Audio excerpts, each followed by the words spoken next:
Hey there, Spectral Rush. Excuse me, Spectral Draws. This is actually my first YouTube video, kinda. I have a gaming channel. If you came from there and you wanted to see my art, then welcome back. But so for those of you who showed up or wherever you came from, thank you. I'm not really sure how to structure these. I have no So yeah, I started off with a reference. I don't think I recorded this beforehand, but I had a different sketch but I didn't like, but I wanted to be more accurate to the actual pose from the show. So I ended up just pulling in a quick reference from that exact scene, and I sketched out the general shape of the pose. As you can see, we're going through my sketching process here, which honestly, you'll see later, but it basically doubles as my actual line work because I'm obviously I want to get better, so I'm going to practice that on my own time for just normal line work. But for my general art style, I kind of want everything to blend together. So I usually use my sketches. I usually clean them up a little bit, but I usually use my sketches as my final line work before I start coloring. So that's when I start blocking things out. I start, graying things in, yada yada yada. So my general plan for this was to try to capture the intensity of the moment, but also kind of like a calmness to it. So I didn't want to do anything too crazy. I was thinking about doing something insane with the general Moonlight Greatsword. I mean, Alucard sword that, Richter used to cut. Her name is on the tip of my tongue. Drolta in half. Not this Drolta, that Drolta.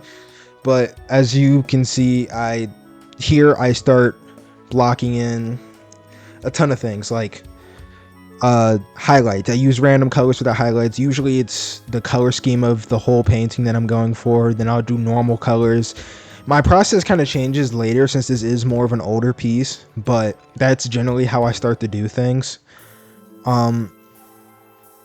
But I was trying to capture, like I said before, a calmness to the thing, but also a lot of intensity. You'll see some of the final touches I put later that I add my own flair to it. But later, as we can see, I'm over here blocking out colors in the hair. I kind of blend them around. This was real messy. I was trying to make an interesting process of how I want to do hair, because I like making hair very bold. I wanted to stand out. It's like a separate person in itself when I sometimes do this. I'll put an example on the screen. I didn't like how I necessarily did it here with Gogeta, but this is kind of what I'm talking about when it's kind of something very expressive. Same with the eyes, which I will touch on very soon. But we're still going through the process. I've kind of improved on this aspect a little bit to give it a little bit more sense of direction. Which I think I can actually kind of show how I improved on this in a future video, but so far that's basically what it was. So a little bit later, as we can see here, I'm starting to go in with extra line work because you see how I lowered the opacity and I went over and started doing some more line work, basically to make things more bold, give it a bold outline, make things more clear. And it kind of overall helped for the thing. So it's with my line work, I kind of build on top of it. You know what I mean? I build on top of my line work. I don't just make it until it's perfect. I build on top of it till something else.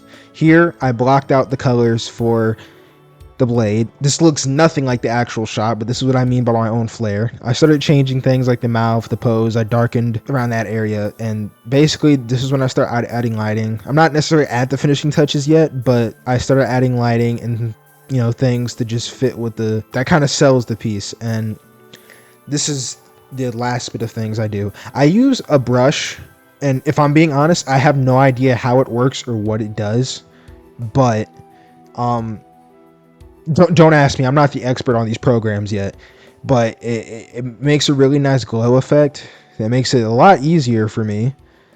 But as you can see here, I added the glow in the eyes. I added it over everything. Like, I went crazy.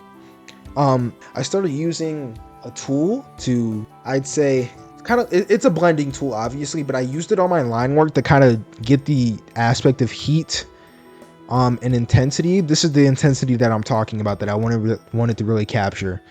That's really what I wanted to do. As you can see here, this is kind of how everything built together. The line work, my rendering style, the way I did the lighting, and I kind of really wanted to capture the moment, and like I said before, add my own flair to it. So I tried out a lot of new techniques here, and mind you, I'm a pretty new digital artist. Not a new artist.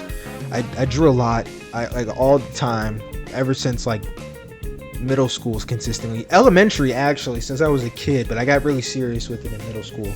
And I only recently I tried digital art, but I got back into it recently, but that's a whole different thing. But I've basically been doing digital art for about a couple months now, maybe about 4, I think. And I'm already learning a lot, but yeah, this is the final piece. I think I did pretty good. And there's no thoughts about Castlevania Nocturne. That was in the title or my first explanation, but it wasn't here. The show was awesome because it has fight scenes like this. Get him up, let him get up, let him get up, let him get up.